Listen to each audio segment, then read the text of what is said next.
Hello everyone, जय Jagannath. Welcome back to my channel. तो आपण मैंने समस्त देखिपे आम समस्त भोजी करा बाहरी जाइछु। तो आज संडे थिला, न्यू ईयर कहीं भी भोजी कर नथिलु।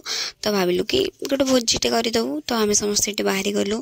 बाहरी सारा पर आम फास्ट चिकेन पकड़ा खाइलु, एग चप खाइलु, कुरकुरी, कोल्ड ड्रिंक्स पीलु। तापरे टिके नाचिलु, नाचिक फोटो उठेलु। तापरे हमर चिकेन पे सब प्रस्तुत हो गला। तो ये मामल दे चिकेन बनाऊँगी। तो सी बनैला टाइम रे आम समस्त टिके फुले ही गलु। तो आपन समस्त देखिपार तो वीडियो समस्त कैप्चर ही करी।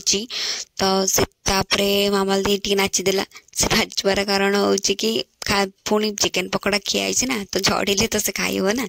तो से आम समस्त टिके नाचिदेलु, नाचिकी फुले ही गलु, फोटो उठेलु, वीडियो बनैलु। तापर आम समस्ते खाई घर को फेरलु।